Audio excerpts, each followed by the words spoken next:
Good day, everyone. We are from Grade 10 Modesty, Group 1 in Science. I am Ansel Brian Sumaliwa and I am the leader of this group. And I am Karen Pibalchan. I am assigned to introduce to you the materials that we're going to use in this experiment. And I am Maria Katrina Sombrado and I'm assigned to introduce the procedures to make the experiment.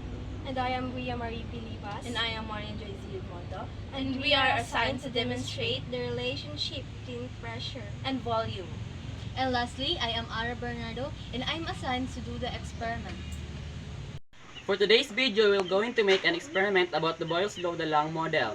But before that, we're going to introduce to you the materials and the procedures of the experiment and the differences between pressure and volume. And now, may I call Kent Beltran to introduce to you the materials. These are the materials that are needed in this experiment. First, balloon, will represent the lung. Second, plastic bottle, represent the body. And lastly, the pin, to make a hole to serve as a mouth. And these are the materials that are needed in this experiment. Now may I call Maria Catherine to introduce to you what are the procedures in this experiment. The procedures to make these experiments are: place the materials,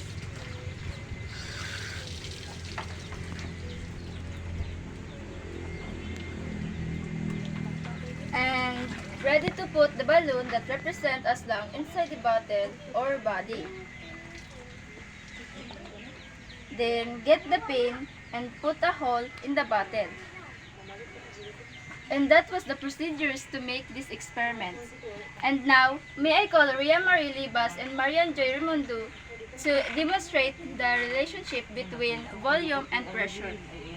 The relationship between pressure and volume is described by Boyle's law, which states that a constant temperature, the pressure of a gas is inversely proportional to its volume. This means that if the volume of a gas decreases, its pressure will increase proportionally and vice versa as long as the temperature remains constant.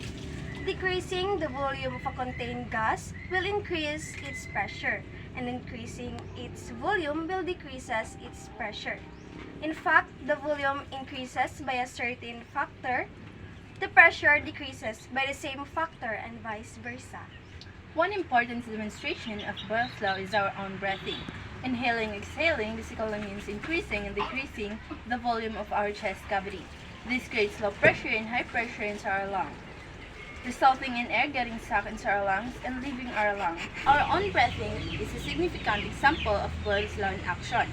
The volume affects chest cavity, generally increases and decreases when we inhale and exhale.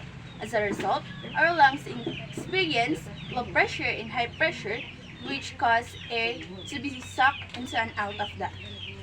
Now, I am going to call Ara Bernardo to conduct this experiment. So now, the first thing that we are going to do is, you can see this balloon. This balloon is we need to insert it inside the bottle.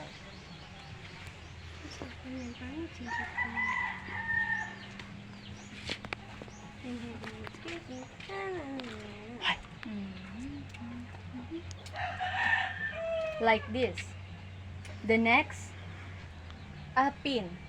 If you don't have a pin, you can use a thumbtack. This pin is we need to stick it in the bottle to create a small hole.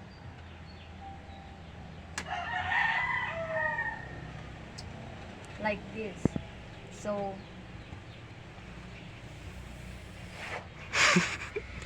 as you can see, when I breathe in, the pressure increase and the volume of the lung decrease.